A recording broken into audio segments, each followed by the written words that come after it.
ജീവധാര ജീവമൊഴി കാൽവരിനാഥന്റെ സ്നേഹമൊഴി തിരുനിറത്താൽ ജീവനേകും യേശുനാഥന്റെ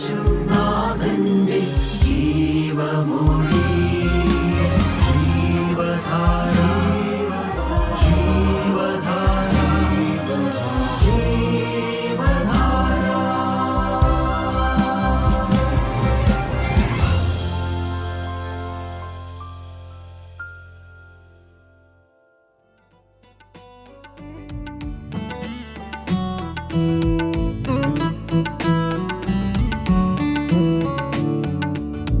യാത്രയും തീരാറായി ക്ഷീണവും മാറിടാറായി മാത്രനേരമേയുള്ളൂ നാട്ടിൽ ചേരാൻ ആ നാട്ടിൽ ചേരാൻ.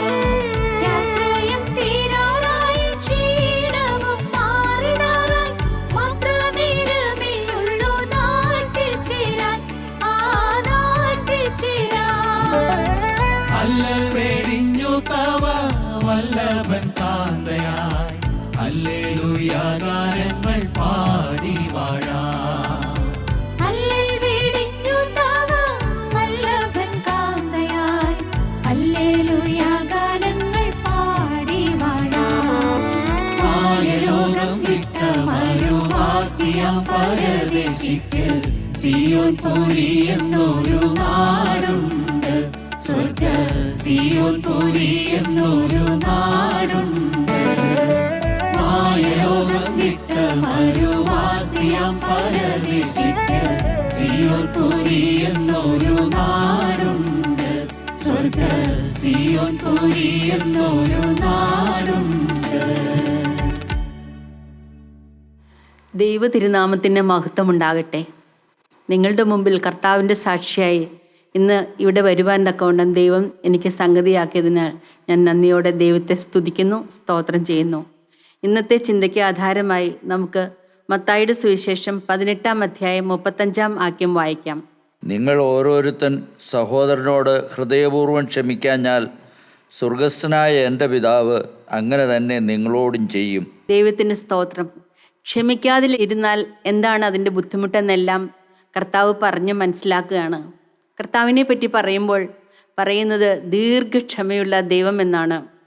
അത് പുറപ്പാട് പുസ്തകത്തിൽ 33-ാം അധ്യായം അതിൻ്റെ 18-ാം വാക്യത്തിൽ മോശ ദൈവത്തോട് പറയുന്നുണ്ട്, ദൈവമേ നിന്റെ തേജസ് എന്നെ കാണിക്കണമേ എന്ന് പറയുന്നുണ്ട്. നമുക്ക് വായിക്കാം. പുറപ്പാട് 33-ാം അധ്യായം അതിൻ്റെ 18-ഉം 19-ഉം വാക്യങ്ങളിൽ നാം ഇങ്ങനെയാണ് വായിക്കുന്നത്. അപ്പോൾ അവൻ നിന്റെ തേജസ് എനിക്ക് കാണിച്ചു തരണമേ എന്ന് അപേക്ഷിച്ചു. അതിനവൻ ഞാൻ എൻ്റെ മഹിമയൊക്കെയും നിൻ്റെ മുമ്പാകെ കടക്കുമാറാക്കി യഹോവയുടെ നാമത്തെ നിൻ്റെ മുമ്പാകെ ഘോഷിക്കും. എൻ്റെ മഹിമയൊക്കെ നിൻ്റെ മുമ്പാകെ കടക്കുമാറാക്കി യഹോവയായ ദൈവത്തിൻ്റെ നാമത്തെ ഘോഷിക്കും എന്നാണ് മോശയോട് ദൈവം പറയുന്നത്. 34-ാം അധ്യായത്തിൽ 5ഉം 6ഉം 7ഉം വാക്യങ്ങളിൽ നാം അങ്ങനെയാണ് വായിക്കുന്നത്. എങ്ങനെയാണ് ദൈവത്തിൻ്റെ നാമത്തെ ഘോഷിച്ചതെന്ന് അവിടെ നാം വായിക്കുന്നുണ്ട്. അപ്പോൾ യഹോവ മേഘത്തിൽ ഇറങ്ങി അവിടെ അവൻ്റെ അടുക്കൽ നിന്ന് യഹോവയുടെ നാമത്തെ ഘോഷിച്ചു. യഹോവ അവൻ്റെ മുമ്പാകെ കടന്ന് ഘോഷിച്ചത് എന്തെന്നാൽ, യഹോവയായ ദൈവം കരുണയും കൃപയുമുള്ളവൻ, ദീർഘക്ഷമയും മഹാദയയും വിശ്വസ്തതയുമുള്ളവൻ, 1000 ദയ പാലിക്കുന്നവൻ, അകൃത്യവും അതിക്രമവും പാപവും ക്ഷമിക്കുന്നവൻ. അകൃത്യവും അതിക്രമവും പാപവും ക്ഷമിക്കുന്നവൻ, ദീർഘക്ഷമയുള്ളവൻ, 1000 തലമുറ വരെ നമ്മളോട് കരുണ കാണിക്കുന്ന ദൈവമാണെന്നാണ് ദൈവത്തിൻ്റെ അഡ്രസ്സ് തന്നെ. ദീർഘക്ഷമയുള്ള ദൈവം. ആ ദൈവമാണ് നമ്മളോട് കൽപ്പിക്കുന്നത്, നിങ്ങൾ മറ്റുള്ളവരോട് ഹൃദയപൂർവ്വം ക്ഷമിക്കണമെന്ന് കർത്താവ് കൽപ്പിക്കുന്ന കൽപ്പനയാണ്. പല പ്രവാചകന്മാരും ദൈവത്തെക്കുറിച്ച് പറയുന്നുണ്ട്. മീഖ പ്രവാചകന്റെ പുസ്തകം 7-ാം അധ്യായം അതിൻ്റെ 18-ാം വാക്യത്തിൽ നാം ഇങ്ങനെ വായിക്കും. അകൃത്യം ക്ഷമിക്കുകയും തൻ്റെ അവകാശത്തിൽ ശേഷിപ്പുള്ളവരോട് അതിക്രമം മോചിക്കുകയും ചെയ്യുന്ന നിന്നോട് സമനായ ദൈവം ആരുള്ളൂ? അവൻ എന്നേക്കും കോപം വെച്ചുകൊള്ളുന്നില്ല, ദയയിലല്ലോ അവന് പ്രസാദമുള്ള, അവൻ എന്നേക്കും കോപം സംഗ്രഹിച്ച് വെക്കുന്നില്ല. നമ്മുടെ പാപങ്ങളെല്ലാം ക്ഷമിക്കുന്ന ദൈവം. എല്ലാ പ്രവാചകന്മാരും ദൈവത്തെക്കുറിച്ച് പറയുന്നത് ക്ഷമിക്കുന്ന ദൈവം, ദീർഘക്ഷമയുള്ള ദൈവം. ദൈവത്തിന് സ്തോത്രം. മത്തായിയുടെ സുവിശേഷം 5-ാം അധ്യായത്തിൽ കർത്താവ് പറയുന്നുണ്ട്, അതിൻ്റെ 23-ഉം 24-ഉം വാക്യങ്ങളിൽ വായിക്കുമ്പോൾ പറയുന്നുണ്ട്, നാം മറ്റുള്ളവരോട് ക്ഷമിക്കണം.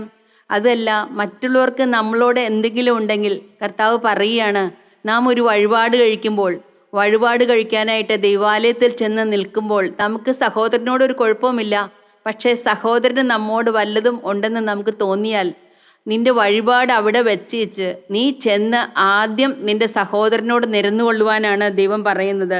നമുക്ക് വായിക്കാം. ആകയാൽ നിന്റെ വഴിപാട് യാഗപീഠത്തിങ്കൽ കൊണ്ടുവരുമ്പോൾ സഹോദരന് നിന്റെ നേരെ വല്ലതും ഉണ്ടെന്ന് അവിടെ വെച്ച് ഓർമ്മ വന്നാൽ നിന്റെ വഴിപാട് അവിടെ യാഗപീഠത്തിൻ്റെ മുമ്പിൽ വെച്ചേച്ച് ഒന്നാമത് ചെന്ന് സഹോദരനോട് നിരന്നുകൊള്ളുക, പിന്നെ വന്ന് നിന്റെ വഴിപാട് കഴിക്കാം. പിന്നെ സഹോദരനോട് നിരന്നതിന് ശേഷം വഴിപാട് കഴിച്ചാൽ മാത്രമേ ദൈവത്തിന് പ്രസാദമാകുകയുള്ളൂ. കാരണം സ്വർഗീയ പിതാവ് സൽഗുണപൂർണരായിരിക്കുന്ന പോലെ നിങ്ങളും സൽഗുണപൂർണരായിരിക്കുവാൻ എന്നാണ് ദൈവം നമ്മളോട് പറയുന്നത്. ദൈവത്തിൻ്റെ സ്തോത്രം. നാം സൽഗുണപൂർണരായി ഇരിക്കണം. കർത്തൃപ്രാർത്ഥനയിൽ ദൈവം നമ്മളെ പ്രാർത്ഥിക്കാൻ പഠിപ്പിച്ചു. സ്വർഗസ്ഥനായ ഞങ്ങളുടെ പിതാവ് നാം വായിക്കുന്നുണ്ട്. മത്തായിയുടെ സുവിശേഷം 6-ാം അധ്യായം 9 മുതൽ 13 വരെയുള്ള വാക്യങ്ങളിൽ നാം വായിക്കുമ്പോൾ കർത്താവ് നമ്മളെ പഠിപ്പിച്ച പ്രാർത്ഥനയാണ് കർത്തൃപ്രാർത്ഥന. നാം പ്രാർത്ഥിക്കും, സ്വർഗസ്ഥനായ ഞങ്ങളുടെ പിതാവേ, നിന്റെ തിരുനാമം മഹത്വപ്പെടണമേ, നിന്റെ രാജ്യം വരണമേ, ഞങ്ങൾക്കുള്ള ആഹാരം തരണമേ, എല്ലാം നമ്മൾ പ്രാർത്ഥിക്കുന്നുണ്ട്. എന്നാൽ അത് കഴിഞ്ഞ് നാം പ്രാർത്ഥിക്കുന്നതാണ്, ഞങ്ങളുടെ കടക്കാരോട് ഞങ്ങൾ ക്ഷമിച്ചതുപോലെ ഞങ്ങളുടെ കടങ്ങളും പാപങ്ങളും ഞങ്ങളോട് ക്ഷമിക്കണമേ എന്നാണ് കർത്താവ് പ്രാർത്ഥിക്കാൻ പഠിപ്പിച്ചിരിക്കുന്നത്. ദൈവത്തിൻ്റെ സ്തോത്രം. അവിടെ ഒരു ക്ലോസ് വെച്ചാണ് ദൈവം പറയുന്നത്, നിങ്ങളുടെ കടക്കാരോട് നിങ്ങൾ ക്ഷമിക്കുന്നത് പോലെ മാത്രമേ, നമ്മുടെ പാപം ക്ഷമിക്കണമെങ്കിൽ നാം നമ്മുടെ കടക്കാരോടും ക്ഷമിക്കണം. എങ്കിൽ മാത്രമേ നമ്മുടെ പാപം ക്ഷമിക്കുകയുള്ളൂ. നമുക്ക് വായിക്കാൻ കർത്താവ് പഠിപ്പിച്ച പ്രാർത്ഥനയാണ് മത്തായിയുടെ സുവിശേഷം 6-ാം അധ്യായം 9 മുതൽ 13 വരെയുള്ള വാക്യങ്ങൾ. നിങ്ങൾ ഈ വണ്ണം പ്രാർത്ഥിപ്പീൻ, സ്വർഗസ്ഥനായ ഞങ്ങളുടെ പിതാവേ, നിന്റെ നാമം വിശുദ്ധീകരിക്കപ്പെടണമേ, നിന്റെ രാജ്യം വരണമേ, നിന്റെ ഇഷ്ടം സ്വർഗത്തിലെ പോലെ ഭൂമിയിലും ആകണമേ. ഞങ്ങൾക്ക് ആവശ്യമുള്ള ആഹാരം ഇന്ന് തരണമേ. ഞങ്ങളുടെ കടക്കാരോട് ഞങ്ങൾ ക്ഷമിച്ചിരിക്കുന്നത് പോലെ ഞങ്ങളുടെ കടങ്ങളെ ഞങ്ങളോടും ക്ഷമിക്കണമേ. ഞങ്ങളുടെ കടക്കാരോട് നമ്മൾ ക്ഷമിച്ചാൽ മാത്രമേ നമ്മുടെ കടങ്ങളും ദൈവം ക്ഷമിക്കുകയുള്ളൂ. കാരണം ദൈവം ദീർഘക്ഷമയുള്ള ദൈവമാണ്. ദൈവത്തിൻ്റെ സ്വഭാവം നമ്മൾക്ക് വരണം. അത് ദൈവത്തിൻ്റെ കൽപ്പനയാണ്. നാം പൂർണ്ണ മനസ്സോടെ പൂർണ്ണ ഹൃദയത്തോടെ മറ്റുള്ളവരോട് ക്ഷമിക്കുക എന്നുള്ളത്. മത്തായിയുടെ സുവിശേഷം 6-ാം അധ്യായത്തിൽ കർത്താവ് പിന്നെയും പറയുകയാണ്, നിങ്ങൾ മനുഷ്യരോട് അവരുടെ പിഴകളെ ക്ഷമിച്ചാൽ സ്വർഗസ്ഥനായ നിങ്ങളുടെ പിതാവ് നിങ്ങളോട് ക്ഷമിക്കും. അല്ലെങ്കിലോ നാം ക്ഷമിച്ചില്ലെങ്കിൽ ക്ഷമിക്കുകയില്ല എന്നാണ് കർത്താവിൻ്റെ വചനം വായിക്കുന്നത്. നമുക്ക് വായിക്കാം. മത്തായിയുടെ സുവിശേഷം 6-ാം അധ്യായം 14-ഉം 15-ഉം വാക്യങ്ങൾ അങ്ങനെ തന്നെയാണ് കർത്താവ് പറയുന്നത്.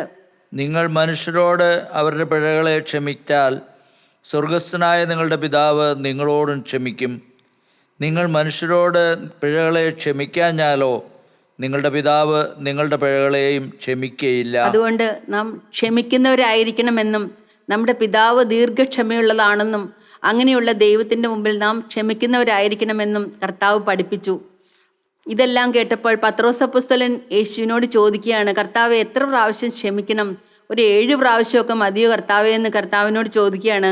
അത് നാം വായിക്കുന്നത് മത്തായിയുടെ സുവിശേഷം 18-ാം അധ്യായം അതിൻ്റെ 21-ഉം 22-ഉം വാക്യങ്ങൾ വായിക്കുമ്പോൾ നാം കേൾക്കാം. പത്രോസ് ചോദിക്കുകയാണ്, കർത്താവെ, ഒരു സഹോദരൻ എന്നോട് പിഴച്ചാൽ ഞാൻ 7 പ്രാവശ്യം ക്ഷമിച്ചാൽ മതിയോ എന്ന്. അപ്പോൾ പത്രോസ് അവൻ്റെ അടുക്കൽ വന്ന്, കർത്താവേ, സഹോദരൻ എത്ര വട്ടം എന്നോട് പിഴച്ചാൽ ഞാൻ ക്ഷമിക്കണം? 7 വട്ടം മതിയോ എന്ന് ചോദിച്ചു. യേശു അവനോട്, 7 വട്ടമല്ല, 70 വട്ടം എന്ന് ഞാൻ നിന്നോട് പറയുന്നു എന്ന് പറഞ്ഞു. 7 വട്ടമല്ല, 70 വട്ടം ക്ഷമിക്കണമെന്നാണ് കർത്താവ് പറയുന്നത്. ദൈവത്തിൻ്റെ സ്തോത്രം. അതായത് നമ്മൾ എപ്പോഴും ക്ഷമിക്കണം. നമ്പറില്ല അതിന്. എപ്പോഴും നമ്മൾ ക്ഷമിക്കുന്നവരായിരിക്കണം. ദൈവത്തിൻ്റെ സ്വഭാവമുള്ള മനുഷ്യരായിരിക്കണം എന്നാണ് ദൈവം നമ്മളോട് കൽപ്പിക്കുന്നത്. പിതാവാം ദൈവത്തെക്കുറിച്ചും സ്വർഗരാജ്യത്തെക്കുറിച്ചും എല്ലാം കർത്താവ് ആ സമയങ്ങളിൽ പഠിപ്പിച്ചുകൊണ്ടിരുന്ന സമയത്താണ് കർത്താവ് ഇത് ഒന്നുകൂടെ ഇല്ലസ്ട്രേറ്റ് ചെയ്യുന്നതിന് വേണ്ടി, ഒന്നുകൂടെ വിശദീകരിക്കുന്നതിന് വേണ്ടി കർത്താവ് അവരെ മനസ്സിലാക്കുന്ന ഇതിൻ്റെ പ്രാധാന്യം എത്ര വലുതാണെന്ന് മനസ്സിലാക്കുവാനായിട്ട് കർത്താവ് ഒരു ഉപമ പറയുകയാണ്. സ്വർഗത്തെക്കുറിച്ചും പിതാവിനെക്കുറിച്ചും എല്ലാം അറിയുന്ന പുത്രനായ ദൈവം തൃത്വത്തിൽ രണ്ടാമനായ കർത്താവാണിത് സംസാരിക്കുന്നത്. കർത്താവ് ഒരു ഉപമയിൽ കൂടെ അതിൻ്റെ പ്രാധാന്യത്തെ മനസ്സിലാക്കി കൊടുത്ത് സംസാരിക്കുകയാണ്. അത് നാം കാണുന്നത് മത്തായിയുടെ സുവിശേഷം 18-ാം അധ്യായം 23 മുതൽ വായിക്കുമ്പോൾ നമുക്ക് ആ ഉപമയെ പറ്റി പറയാം. കർത്താവ് സ്വർഗ്ഗരാജ്യത്തെക്കുറിച്ച് അവരെ പഠിപ്പിക്കുകയാണ്. സ്വർഗ്ഗരാജ്യം തൻ്റെ ദാസന്മാരുമായി കണക്ക് തീർക്കുന്ന ഒരു രാജാവിനോട് സദൃശ്യമെന്നാണ് കർത്താവ് പറഞ്ഞു തുടങ്ങുന്നത്. എങ്ങനെയാണ് ആ കണക്ക് തീർത്തപ്പോൾ ഒരു മനുഷ്യൻ 10,000 താലന്ത് കടംപെട്ട ഒരു മനുഷ്യനെ രാജാവ് വിളിച്ചിട്ട് പറഞ്ഞു, നിന്റെ കടം തീർക്കുക എന്ന്. അവന് തീർപ്പാൻ വകയില്ലായിരുന്നു. അതുകൊണ്ട് കർത്താവ് പറഞ്ഞു, നീ നിന്നെ വിറ്റ് നിന്റെ ഭാര്യയും മക്കളെ എല്ലാം വിറ്റ് കടം തീർക്കുക എന്ന് പറഞ്ഞു. അപ്പോൾ അവൻ രാജാവിൻ്റെ മുമ്പിൽ വണങ്ങിക്കൊണ്ട് പറഞ്ഞു, ഞാൻ എല്ലാം തന്നു തീർക്കാം, എന്നോട് ക്ഷമ തോന്നണമെന്ന് പറഞ്ഞു. ഒരു വകയുമില്ലാത്ത ഒരു മനുഷ്യനോട് ദൈവത്തിന് മനസ്സലിവ് തോന്നിയിട്ട് അവൻ്റെ 10,000 താലന്ത് ഇളച്ചു കൊടുക്കുന്നതായിട്ടാണ് നാം കാണുന്നത്. നമുക്ക് വായിക്കാം മത്തായിയുടെ സുവിശേഷം 18-ാം അധ്യായം അതിൻ്റെ 23 മുതൽ 27 വരെയുള്ള വാക്യങ്ങൾ. സ്വർഗരാജ്യം തൻ്റെ ദാസന്മാരുമായി കണക്ക് തീർപ്പാൻ ഭാവിക്കുന്ന ഒരു രാജാവിനോട് സദൃശം. അവൻ കണക്ക് നോക്കി തുടങ്ങിയപ്പോൾ 10,000 താലന്ത് കടംപെട്ട ഒരുത്തനെ അവൻ്റെ അടുക്കൽ കൊണ്ടുവന്നു. അവന് വീട്ടുവാൻ വകയില്ലായകയാൽ അവൻ്റെ യജമാൻ അവനെയും ഭാര്യയെയും മക്കളെയും അവനുള്ളതൊക്കെയും വിറ്റ് കടം തീർപ്പാൻ കൽപ്പിച്ചു. അതുകൊണ്ട് ആ ദാസൻ വീണ് അവനെ നമസ്കരിച്ചു. യജമാനെ, എന്നോട് ക്ഷമ തോന്നണമേ, ഞാൻ സകലവും തന്നു തീർക്കാമെന്ന് പറഞ്ഞു. അപ്പോൾ ആ ദാസൻ്റെ യജമാനൻ മനസ്സലിഞ്ഞ് അവനെ വിട്ടയച്ചു, കടവും ഇളച്ചു കൊടുത്തു. കടമെല്ലാം ഇളച്ചു കൊടുത്ത് സമാധാനത്തോടെ വിട്ടയക്കുന്ന ഒരു ദൈവത്തെയാണ് നാം അവന് കാണുന്നത്. അപ്പം നാം അവനിൽ നിന്ന് പ്രതീക്ഷിക്കും, അതുപോലെ തന്നെ ദൈവവും പ്രതീക്ഷിച്ചു അവന് കടപ്പെട്ട എല്ലാവരോടും ക്ഷമിക്കണമെന്ന്. എന്നാൽ നാം വായിക്കുന്നത് എങ്ങനെയാണ്? 28-ാം വാക്യത്തിൽ നാം വായിക്കുന്നത്, ആ ദാസൻ പോകുമ്പോൾ ഒരു കൂട്ടുദാസനെ കാണുകയാണ്.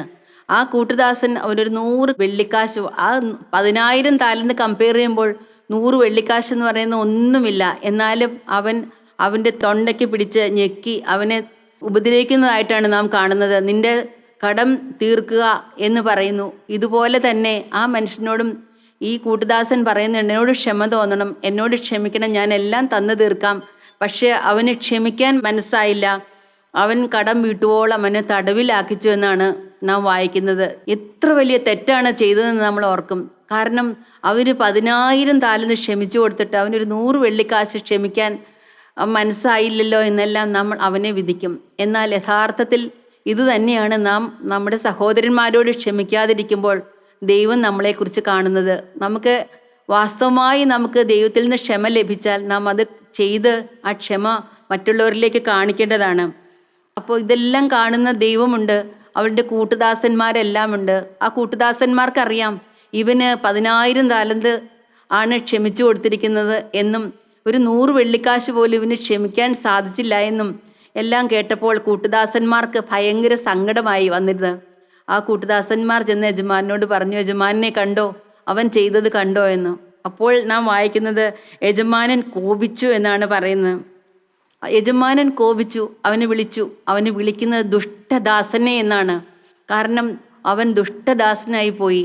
അവന് കിട്ടിയതായ ആ ആനുകൂല്യങ്ങളൊന്നും അവന് ഒരു പ്രയോജനമില്ലാത്തതായി തീർന്നു. കാരണം അവനെ അവസാനത്തെ കാശ് പോലും കൊടുത്തു തീർക്കവണ്ണം അവനെ തടവിലാക്കുകയും അവനെ എഴുതിയിരിക്കുന്ന നാം വായിക്കുന്നത് അവനെ ദണ്ഡിപ്പിക്കുന്നവരുടെ കയ്യിൽ ഏൽപ്പിച്ചു എന്നാണ് നാം വായിക്കുന്നത്. ദൈവത്തിന് സ്തോത്രം. സഹോദരങ്ങളെ, നാം ദണ്ഡിപ്പിക്കുന്നവരുടെ കൂട്ടത്തിലായി പോവുക എന്താണ്? നാം ക്ഷമിക്കാതിരുന്നാൽ ഈ പിശാച് നമ്മളെ ഉപദ്രവിക്കുകയും നമ്മുടെ ഹൃദയത്തിലെ സന്തോഷങ്ങളെല്ലാം എടുത്തു കളഞ്ഞ് നമ്മളെ എപ്പോഴും കുറ്റപ്പെടുത്തിക്കൊണ്ടിരിക്കുകയും ഒരു ദണ്ഡിപ്പിക്കുന്ന ഒരവസ്ഥയിലേക്ക് നാം ആയിത്തീരുകയും ചെയ്യും. ആ മനുഷ്യൻ്റെ അവസ്ഥ അങ്ങനെയായി. അത് കഴിഞ്ഞിട്ട് കർത്താവ് പറയുന്ന വാക്യമാണ്, അങ്ങനെ തന്നെ നാം നമ്മുടെ സഹോദരനോട് മനഃപൂർവ്വം ക്ഷമിക്കാതിരുന്നാൽ ഈ അവസ്ഥ തന്നെയായിരിക്കും നമുക്ക് വരുന്നതെന്നാണ് കർത്താവ് മനസ്സിലാക്കി കൊടുക്കുന്നത്. ദൈവത്തിന് സ്തോത്രം. വലിയൊരു കാര്യം കർത്താവ് വളരെ ലളിതമായി അവർക്ക് മനസ്സിലാക്കാൻ പാകത്തിന് പറഞ്ഞു കൊടുക്കുകയാണ്. നാം മറ്റുള്ളവരോട് ക്ഷമിക്കുമ്പോൾ ദൈവത്തിൻ്റെ സന്നിധിയിൽ കിട്ടുന്നതായ സമാധാനവും ആശ്വാസവും, ക്ഷമിക്കാതിരുന്നാൽ നമുക്ക് കിട്ടുന്നതായ ദണ്ഡനത്തിൻ്റെ അനുഭവം എല്ലാം കർത്താവ് വളരെ വിശദമായി ലളിതമായി അവർക്ക് മനസ്സിലാകുന്ന രീതിയിൽ പറഞ്ഞ് മനസ്സിലാക്കി കൊടുക്കുകയാണ്. ദൈവത്തിന് സ്തോത്രം. നമുക്കറിയാം, പല മാനസിക രോഗങ്ങൾക്കും അടിസ്ഥാന കാരണം നമ്മുടെ ഹൃദയത്തിൽ മറ്റുള്ളവരോടുള്ള വിദ്വേഷവും പകയും ക്ഷമിക്കാൻ നമുക്ക് മനസ്സില്ലാത്തതായ നമ്മുടെ ഹൃദയവുമാണ്. നാം മറ്റുള്ളവരോട് ക്ഷമിക്കുകയൊക്കെ ചെയ്യുമ്പോൾ ഇതെല്ലാം നമ്മുടെ ഹൃദയത്തിൽ നിന്ന് മാറ്റിക്കളയുമ്പോൾ നമുക്ക് കിട്ടുന്നതായ സമാധാനവും ആശ്വാസവും എത്ര വലുതാണ്. അതുകൊണ്ടാണ് നാം ഇതുപോലെ സമാധാനമുള്ളവരായിരിക്കണം എന്ന് ദൈവം ആഗ്രഹിക്കുന്നതുകൊണ്ടാണ് നമുക്ക് കൽപ്പനയായി ദൈവം തന്നിരിക്കുന്നത്, നാം മറ്റുള്ളവരോട് ക്ഷമിക്കണമെന്ന്. എനിക്കൊരു കുട്ടിയെ അറിയാം. പേരൻസിനോട് അവൾക്ക് ഭയങ്കര ദേഷ്യമാണ്. എന്തോ അവളുടെ സ്വാതന്ത്ര്യത്തിനെല്ലാം പേരൻസ് എതിര് നിൽക്കുന്നു എന്നെല്ലാം പറഞ്ഞ് ഞാൻ അവളോട് സംസാരിച്ചു. എൻ്റെ മോളെ, പേരൻസ് ഒരിക്കലും നിങ്ങൾക്ക് എതിരായിട്ടൊന്നും ചിന്തിക്കില്ല.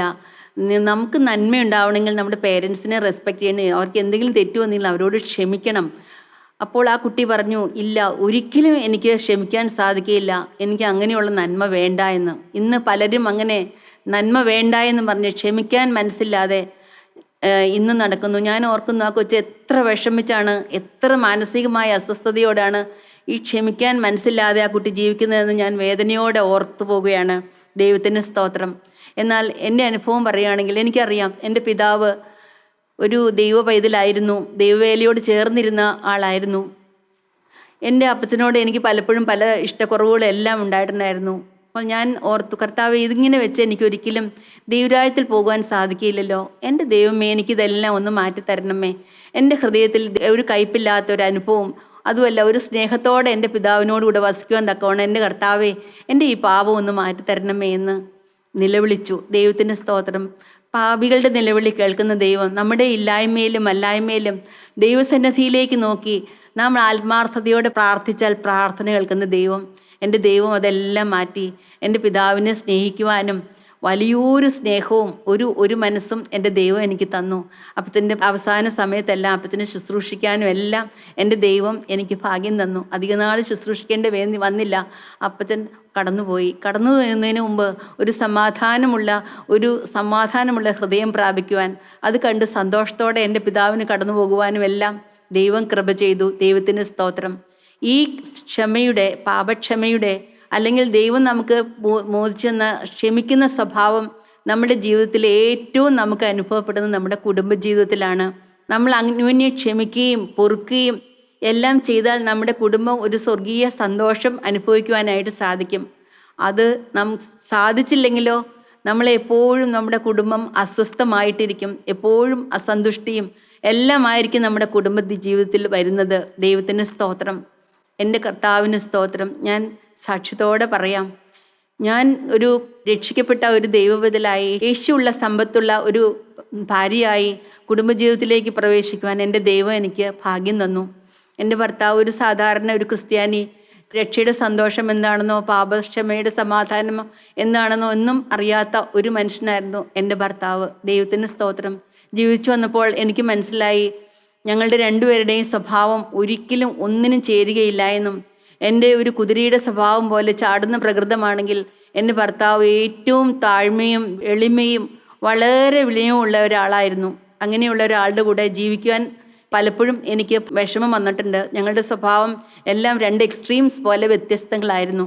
എന്നാലും എനിക്കൊരു സമർപ്പണം ഉണ്ടായിരുന്നു. കർത്താവെ, എൻ്റെ ദൈവമേ, എൻ്റെ ഭർത്താവിനെ കീഴ്പ്പെട്ടും അനുസരിച്ചും യേശുവിൻ്റെ സ്നേഹം എൻ്റെ ഭർത്താവിലേക്ക് പകർന്നു കൊടുക്കുവാൻ തക്കവണ്ണം എന്നെ സഹായിക്കണമേ എന്നുള്ള, ഞാൻ അങ്ങനെ ജീവിക്കുമെന്നും എൻ്റെ ഭർത്താവിന് കീഴ്പ്പെട്ട് ജീവിക്കുമെന്നും എല്ലാ കാര്യങ്ങളിലും ഞാൻ ജീവിക്കുമെന്നുള്ള ഒരു സമർപ്പണം എടുത്തുകൊണ്ടാണ് കുടുംബജീവിതത്തിലേക്ക് ഞാൻ പ്രവേശിച്ചത്. ദൈവത്തിന് സ്തോത്രം. എനിക്ക് സാധിക്കാതെ വരുമ്പോഴെല്ലാം എൻ്റെ കർത്താവ് എന്നെ ഓർപ്പിച്ചു, നിനക്ക് 10,000 താലന്താണ് ഞാൻ ക്ഷമിച്ചു തന്നിരിക്കുന്നത്. അതുകൊണ്ട് 100 താലന്ത് കടമുള്ള നിൻ്റെ കൂട്ടുദാസന്, നിൻ്റെ ഭർത്താവിനോട് നീ ക്ഷമിച്ചു കൊള്ളണം, അല്ലാഞ്ഞാൽ ഞാൻ നിന്നെ നിന്ദിപ്പിക്കുന്നവരുടെ കയ്യിൽ ഏൽപ്പിക്കുമെന്ന്. എനിക്കറിയാമായിരുന്നു എൻ്റെ ദൈവം 10,000 താലന്ത് എനിക്ക് ക്ഷമിച്ചു തന്നിട്ടുണ്ട്. അതുപോലെയുള്ളൊരു പ്രകൃതമാണ് എൻ്റേതെന്നും അതെല്ലാം വഹിച്ച് എന്നെ തള്ളിക്കളയാതെ എൻ്റെ കർത്താവിനെ ചേർത്ത് നിർത്തിയെങ്കിൽ ഞാനും അതുപോലെ ദീർഘക്ഷമയോടുകൂടി വസിക്കേണ്ടതാണെന്നും എല്ലാം ഉള്ളൊരു ബോധ്യം എൻ്റെ ദൈവം എന്നെ എപ്പോഴും മനസ്സിലാക്കിക്കൊണ്ടിരുന്നു. ദൈവത്തിന് സ്തോത്രം. അതുമാത്രമല്ല, നമുക്ക് ആഗ്രഹമുണ്ടെങ്കിൽ, നമ്മുടെ സമർപ്പണം അതാണെങ്കിൽ, ഏത് സാഹചര്യത്തിൽ കൂടി ജീവിക്കാൻ നമുക്ക് ദൈവം കൃപയെ തരുമെന്നും, ബലഹീനതയിൽ തികഞ്ഞു വരുന്ന ദൈവത്തിൻ്റെ ശക്തി എൻ്റെ കുടുംബജീവിതത്തിൽ അനുഭവിപ്പാൻ എൻ്റെ ദൈവം എന്നെ സഹായിച്ചു. ദൈവത്തിൻ്റെ സ്തോത്രം. നല്ലൊരു കുടുംബജീവിതം നയിക്കുവാനും ഞങ്ങളുടെ ബെഡ്റൂം എപ്പോഴും ദൈവത്തിൻ്റെ സ്തുതികൾ കൊണ്ട് നിറഞ്ഞിരിക്കുവാനും നന്ദിയോടെ ദൈവത്തെ സ്തുതിക്കുവാനും എല്ലാം എപ്പോഴും ഞങ്ങൾക്ക് ഭാഗ്യമുണ്ടായിരുന്നു. കാരണം ഞങ്ങൾ അനുഭവിക്കുന്ന ദൈവിക സന്തോഷം ദൈവം തന്നതായിരുന്നു.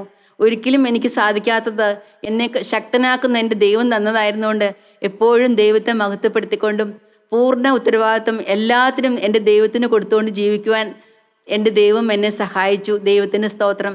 എൻ്റെ ഭർത്താവിൻ്റെ കുറവുകളെ കാണാതെ അതെല്ലാം എൻ്റെ ദൈവം എന്നെ അനുഗ്രഹിക്കാൻ വെച്ച വഴിയാണെന്നും ദൈവത്തിലേക്ക് കൂടുതൽ അടുക്കുവാനും ദൈവത്തിൽ മാത്രം ആശ്രയം വയ്ക്കുവാൻ ദൈവം വെച്ച വഴിയാണെന്നും എല്ലാം മനസ്സിലാക്കുവാൻ എൻ്റെ ദൈവം എനിക്ക് ഭാഗ്യം തന്നു.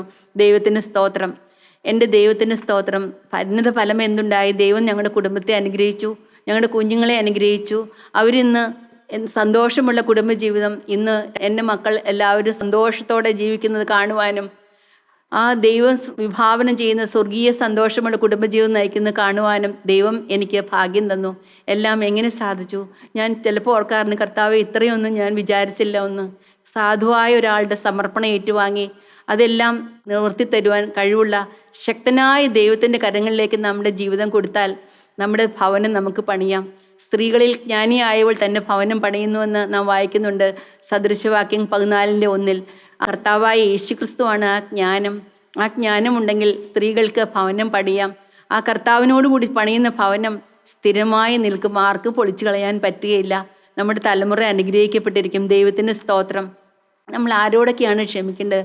നാം നമ്മോട് തന്നെ ക്ഷമിക്കണം. നമുക്ക് എന്തെങ്കിലും പാപങ്ങളുണ്ടെങ്കിൽ കർത്താവ് അത് ക്ഷമിച്ചു എന്നാൽ നാം നമ്മോട് തന്നെ ക്ഷമിക്കണം. അല്ലെങ്കിലോ നമ്മളോട് ക്ഷമിച്ചില്ലെങ്കിൽ നമ്മളെ എപ്പോഴും അത് കുത്തിക്കൊണ്ടിരിക്കും. നമ്മുടെ ഹൃദയത്തിലേക്ക് ഒരു പാപം, ഞാൻ ഓർക്കുന്നുണ്ട്, ഒരു പേഷ്യൻ്റ് എൻ്റെ മുമ്പിൽ വർഷങ്ങൾക്ക് മുമ്പ് ഒ.പിയിലേക്ക് വന്ന ഒരു പേഷ്യൻ്റ് ഹസ്ബൻഡിനോട് കൂടിയാണ് വന്നത്. അദ്ദേഹം പറയുവാണ്, ഡോക്ടറെ, എൻ്റെ ഭാര്യ, ഞങ്ങളുടെ പ്രേമവിവാഹമായിരുന്നു. ഞങ്ങളൊരു ധ്യാനം കൂടാൻ പോയി കഴിഞ്ഞതിന് ശേഷം അവൾക്ക് ഭയങ്കര കുറ്റബോധമാണ്. ഞാൻ എങ്ങനെയൊക്കെ ചെയ്തു പോയി, എല്ലാം തെറ്റിപ്പോയി എന്ന്. ഞാൻ അവളോട് ക്ഷമിച്ചു, ഒരു കുഴപ്പമില്ല. പക്ഷെ അവൾക്കത് ക്ഷമിക്കാൻ പറ്റുന്നില്ല എന്ന്. കാരണം അവൾക്ക് അത് ക്ഷമിക്കാൻ പറ്റുന്നില്ല. എന്തുണ്ടായി? നമ്മളോട് പാപങ്ങൾ കർത്താവിൻ്റെ സന്നിധിയിൽ ഏറ്റു പറയുമ്പോൾ അത് ദൈവം ക്ഷമിച്ചു തരും. ദൈവത്തിൻ്റെ സ്തോത്രം. ആ ദൈവം ക്ഷമിച്ചു കഴിഞ്ഞാൽ പിന്നെ ദൈവം കണക്കിൽ ആ സമുദ്രത്തിൻ്റെ ആഴത്തിലേക്ക് ഇട്ട് പോവുകയാണ്. കർത്താവിൻ്റെ തിരുരക്തത്തിൽ കഴുകിക്കഴിഞ്ഞാൽ പിന്നെ ആർക്കും കാണാൻ സാധിക്കുകയില്ല. എന്നാൽ പിശാചിങ്ങനെ കുറ്റപ്പെടുത്തിക്കൊണ്ടിരിക്കും. എന്തുണ്ടാകും? നമ്മുടെ ജീവിതത്തിലേക്ക് നിരാശ കടന്നു വരും, ദൈവത്തിൽ നിന്ന് നമ്മളെ അകറ്റും, കുടുംബജീവിതം അസ്വസ്ഥമായി തീരും. ഞാൻ വളരെ സഹതാപത്തോടെ ആ മനുഷ്യനെ നോക്കിക്കൊണ്ടിരുന്നു.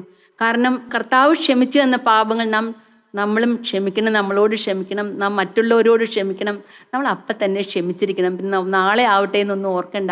സൂര്യൻ അസ്തമിക്കുന്ന മുമ്പ് എന്തെങ്കിലും ഉണ്ടെങ്കിൽ നമ്മളതെല്ലാം പറഞ്ഞു തീർത്ത് സമാധാനത്തോടെ കിടന്നുറങ്ങുവാൻ നമുക്ക് ഇടവരണം. ദൈവത്തിന് സ്തോത്രം.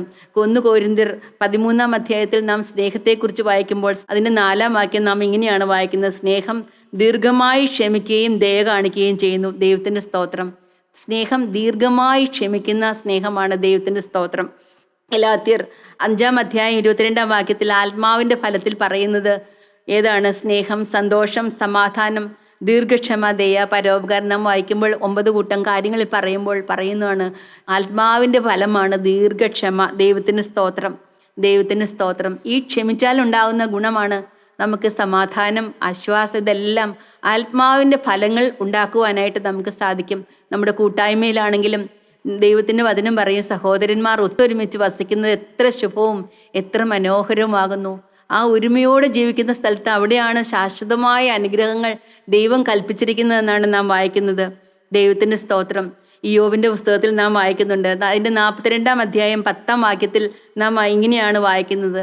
നാം അതിനു മുമ്പ് വായിക്കുമ്പോഴറിയാം, ഇയ്യോബ് വലിയ കഷ്ടതയിലായിപ്പോയി, രോഗങ്ങൾ കൊണ്ട് പീഡിക്കപ്പെട്ടു. അപ്പോൾ സ്നേഹിതന്മാർ വന്ന് അവനെ കുറ്റപ്പെടുത്തിയും എല്ലാമാണ് സംസാരിക്കുന്നത്. എന്നാൽ നാം 10-ാം വാക്യത്തിൽ നാം വായിക്കുന്നത് ഇങ്ങനെയാണ്: ഇയ്യോബ് സ്നേഹിതന്മാർക്ക് വേണ്ടി പ്രാർത്ഥിച്ചപ്പോൾ ദൈവം അവൻ്റെ സ്ഥിതിക്ക് ഭേദം വരുത്തി, മുമ്പേ ഉണ്ടായിരുന്നതൊക്കെയും അവന് ഇരട്ടിയായി കൊടുത്തു എന്നാണ് പറയുന്നത്. ദൈവത്തിൻ്റെ സ്തോത്രം. ആ സഹോദരന്മാർ, നാം മറ്റുള്ളവർക്ക് വേണ്ടി പ്രാർത്ഥിക്കുമ്പോൾ, അല്ലെങ്കിൽ മറ്റുള്ളവർ നമുക്ക് വേണ്ടി ഏൽപ്പിച്ച പാപങ്ങളോ അല്ലെങ്കിൽ മുറിവേറ്റ നമ്മുടെ ഹൃദയങ്ങൾ നാം മനഃപൂർവ്വം ക്ഷമിക്കുമ്പോൾ ദൈവം നമ്മുടെ സ്ഥിതിക്കാണ് ഭേദം വരുത്തുന്നത്. ദൈവത്തിൻ്റെ സ്തോത്രം.